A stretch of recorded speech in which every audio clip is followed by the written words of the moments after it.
जंतुओं में नियंत्रण एवं समन्वय, जंतुओं में रासायनिक नियंत्रण एवं क्या समन्वय, मतलब जंतुओं मतलब क्या आ गया, हम लोग सब आ गए उसमें, जीव जंतु जितना है, हम लोग हो गए हैं, गाय भैंस गद्दा गद्दी चीट फटिंगा जितना भी है, कीड़ा उड़ा मकोड़ा सब आ गया उसमें जीव जंतु में, सही कि गलत जी, जो अपना वृद्धि विकास हर एक चीज करता है हम लोग। तो जंतुओं में रासायनिक नियंत्रण एवं समन्वय के बारे में पढ़ेंगे।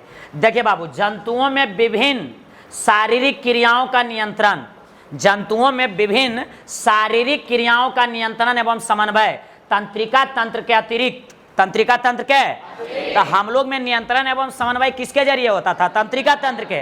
तो अब तंत्रिका तंत्र के अलावा भी कुछ है, तंत्रिका तंत्र के अलावा भी कुछ है जिसके द्वारा नियंत्रण एवं समन्वय होता है। तो वो क्या चीज है, रासायनिक पदार्थ है। क्या चीज है, तो देखिए तंत्रिका तंत्र के अतिरिक्त माने अलावा पौधों की तरह कुछ रासायनिक यौगिकों के द्वारा भी होता है। जैसे पेड़ पौधा में पारफ हार्मोन रहता था, तो हम लोग में भी हार्मोन बहुत सारा होगा, हम लोग में भी क्या होगा, हार्मोन होगा। जैसे पेड़ पौधा में हार्मोन रहता था, जैसे सबसे पहला बात है कि हम लोग में तंत्रिका तंत्र के द्वारा बहुत सारा नियंत्रण एवं समन्वय होता था।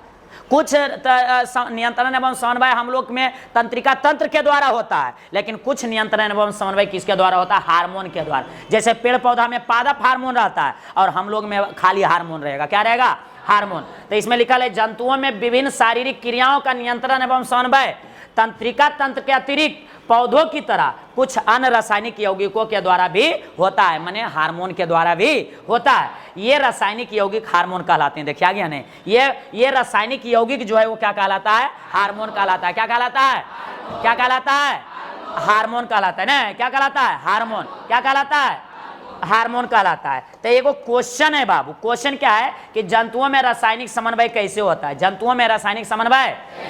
तब पहला तो किसके द्वारा होता था, तंत्रिका तंत्र के द्वारा, और दूसरा होगा हार्मोन के द्वारा। किसके द्वारा होगा, जिसको हम लोग जंतु हार्मोन बोल सकते हैं। क्या बोल सकते हैं, जंतु हार्मोन। तो देखिए बाबू, जंतुओं में रासायनिक समन्वय कैसे होता है, क्वेश्चन क्या है, क्वेश्चन क्या है, पढ़िए क्वेश्चन।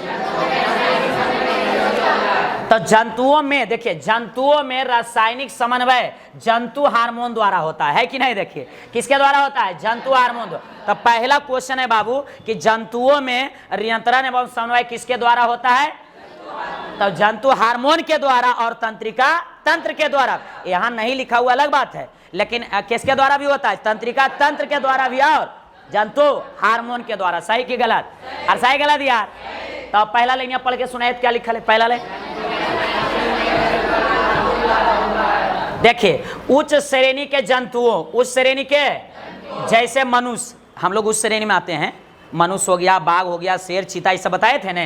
तो उस श्रेणी के जंतुओं जैसे मनुष्य में हार्मोन अंतःस्रावी ग्रंथियों में बनते हैं। याद रखिएगा, मनुष्य में हार्मोन कहाँ बनता है, अंतःस्रावी ग्रंथि में। सब ऑब्जेक्टिव पूछता है कि मानव में ये हार्मोन कहाँ बनता है, अंतःस्रावी ग्रंथि में। कहाँ बनता है, कहाँ बनता है, अंतःस्रावी ग्रंथि में बनते हैं। ये जटिल रासायनिक यौगिक होते हैं, ये जटिल रासायनिक क्या होते हैं, यौगिक होते हैं। कौन, हार्मोन। हार्मोन जो है बाबू ये जटिल रासायनिक क्या होते हैं, यौगिक होते हैं, जो अंतःस्रावी ग्रंथियों से निकलकर दूसरे क्षेत्र में स्थित अंग या अंग तंत्र पर अपना प्रभाव डालते हैं। देखिए अंतःस्रावी ग्रंथि से निकलते हैं और दूसरे क्षेत्र में स्थित अंग या अंग तंत्र पर अपना प्रभाव क्या करते हैं, डालते हैं। इसी को हम लोग क्या बोल, इसी तरह से हम लोग का जंतुओं में रासायनिक समन्वय होता है। तो सबसे पहले क्या था, जंतुओं में रासायनिक समन्वय करने के लिए जंतु हार्मोन होता है। कौन होता है, और जंतु हार्मोन जो है वो कहाँ बनता है, अंतःस्रावी ग्रंथि में। कहाँ बनता है, कहाँ बनता है जी, अंतःस्रावी ग्रंथि में। कहाँ बनता है,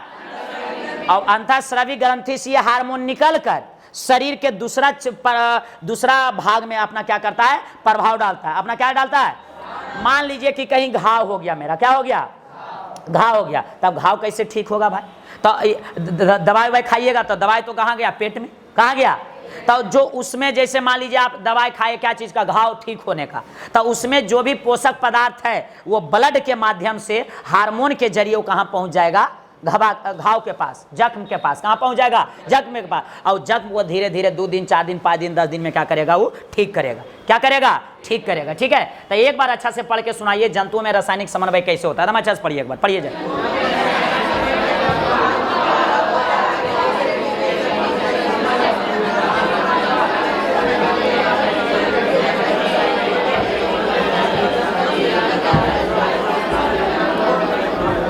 चलिए क्लियर नहीं है जी? नोट पढ़ के सुनाइए क्या लिख ले, नोट पढ़िए।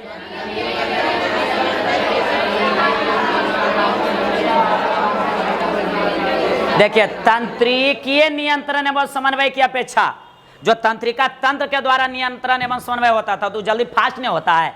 जैसे यहाँ चुट्टी काटे या मच्छर काटे तुरंत सूचना चल जाता था और तुरंत मतलब कि वहाँ मारो चाहे जो भी खुजलाना है खुजलाओ, सही कि गलत?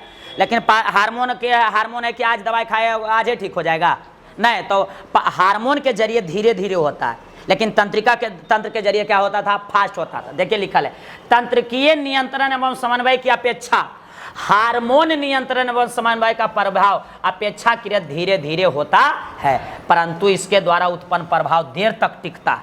इसके द्वारा उत्पन्न प्रभाव देर तक टिकता है। कहां तक? देर तक टिकता है। एक बार अच्छा से पढ़ के सुनाइए क्या लिखल है, पढ़िए। तो यहां से देखिए दो ऑब्जेक्टिव है, सुनिए, यहां से कै गो ऑब्जेक्टिव है?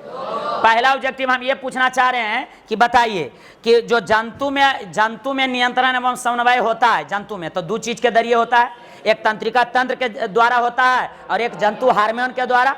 तो बताइए, जंतु में जो तंत्रिकीय तंत्र या तंत्रिका तंत्र के द्वारा जो नियंत्रण एवं समन्वय होता है और जो एक होता है हार्मोन के द्वारा, जंतु हार्मोन के द्वारा, कौन किससे धीरे होता है, किससे फास्ट होता है, किससे धीरे धीरे होता है? तो हार्मोन के द्वारा, जंतु हार्मोन के द्वारा क्या होता है? धीरे धीरे। जंतु हार्मोन के द्वारा क्या होता है? लेकिन फास्ट किससे होता है? किसके द्वारा होता है? किसके द्वारा? और किसके द्वारा जी? तो तंत्रिका तंत्र के द्वारा फास्ट होता है कि जंतु हार्मोन के द्वारा फास्ट होता है? लेकिन किसका प्रभाव ज्यादा देर तक टिकता है? जंतु हार्मोन का प्रभाव जो देर तक टिकता है। सब तो इसमें लिख ले, है कि नहीं? चलिए बाबू, ये वाला पॉइंट हो गया। अब आगे हम लोग बढ़ेंगे। जंतुओं में हार्मोन क्या चीज है लिखल बाबू? जंतुओं में क्या चीज है? जंतुओं में हार्मोन। तो ये विशिष्ट कार्बनिक यौगिक होते हैं। जंतु हार्मोन जो होता है ये क्या है? विशिष्ट कार्बनिक यौगिक होता है। क्या होता है? क्या होता है जी? विशिष्ट कार्बनिक यौगिक होता है। क्या होता है? विशिष्ट कार्बनिक यौगिक। क्या होता है? विशिष्ट कार्बनिक यौगिक, जो कहाँ बनता? कम मात्रा में अंतःस्रावी ग्रंथियों में द्वारा स्रावित होता है। कम मात्रा में, एकदम जरी सुख निकलेगा थोड़ा सा, कम मात्रा में, लेकिन कहाँ से निकलेगा? अंतःस्रावी ग्रंथि, क्योंकि जंतु हार्मोन कहाँ बनता है? अंतःस्रावी ग्रंथि में। कहाँ बनता है? तब पहला लाइन पढ़ के सुनाइए तो अच्छा से। ये विशिष्ट कार्बनिक यौगिक होते हैं। जंतु हार्मोन है जो विशिष्ट कार्बनिक यौगिक होते हैं, जो बहुत कम मात्रा में अंतःस्रावी ग्रंथियों द्वारा स्रावित होता है, माने अंतःस्रावी ग्रंथियों द्वारा निकलता है। सही कि गलत? अब देखिए, हार्मोन प्रेरक का कार्य करता है। क्या चीज का? जैसे देखिए, लंबाई में वृद्धि होना, हम लोग के लंबाई में वृद्धि होना, तो इसका भी हार्मोन है। इसका भी क्या है? मोटा होना, दुबला होना, पतला होना, मोछ आना, बाल आना, दाढ़ी निकलना, ये सब किसके जरिए? हार्मोन के जरिए। किसके जरिए होता है? तो हार्मोन है जो प्रेरक का कार्य करता है। जैसे दाढ़ी एक उम्र आया तो दाढ़ी निकलेगा, तो वह धीरे धीरे प्रेरक का कार्य करेगा। क्या चीज का कार्य करेगा? प्रेरक का कार्य करेगा। जंतुओं में हार्मोन का परिवहन रक्त के द्वारा होता है। किसके द्वारा होता है? रक्त के द्वारा ही होता है। किसके द्वारा होता है? तब पूछेगा आपको कि जंतु में हार्मोन का परिवहन किसके द्वारा होता है? रक्त के द्वारा। किसके द्वारा होता है? तो पहला पॉइंट भाई बोला क्या है बाबू? हार्मोन है जो प्रेरक का कार्य करता है। सही की गलत? और सही की गलत?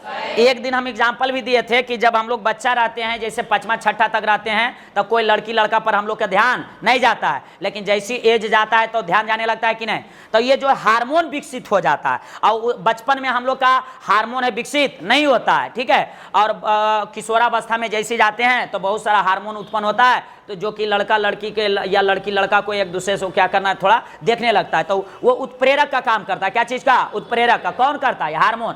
हार्मोन है प्रेरक का कार्य करता है। किसका काम करता है? और जंतुओं में हार्मोन की परिवहन किसके द्वारा होता है? रक्त के द्वारा। किसके द्वारा होता है? किसके द्वारा होता है? रक्त के द्वारा। किसके द्वारा होता है? रक्त के द्वारा होता है। पहला पॉइंट फिर से पढ़िए, क्या लिखा है? दूसरा पॉइंट पढ़िए क्या लिखा है? सही बात है, नोट पढ़ के सुनाइए क्या लिखल है। ये अति अल्प मात्रा में संश्लेषित होते हैं। अति अल्प मात्रा में, बहुत छोटा मात्रा में, कम मात्रा में निकलता है। संश्लेषित माने निकलना या बनना, निकलना या बनना, परंतु इसकी सूक्ष्म मात्रा भी शरीर में बहुत बड़े परिवर्तन ला देती है। बहुत बड़ा क्या ला देती है? परिवर्तन। वृद्धि हार्मोन थोड़ा सा ज्यादा हो गया तो लंबा हो जाएगा, नहीं तो बौना।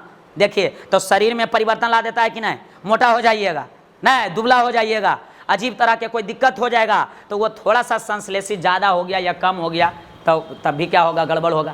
तो ये अति अल्प मात्रा में संश्लेषित होता है। जो जंतु हार्मोन है वो बहुत छोटा मात्रा में क्या होता है? संश्लेषित होता है, लेकिन छोटा सा मात्रा ही शरीर में बहुत बड़े क्या ला देती है? परिवर्तन। एक बार पढ़ के सुनाइए, नोट क्या है, जल्दी पढ़िए।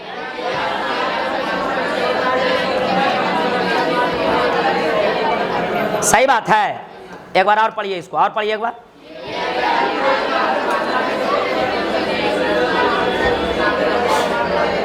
ये कम मात्रा में निकलता है, लेकिन इसका थोड़ा सा भी मात्रा उस शरीर में परिवर्तन ला सकता है।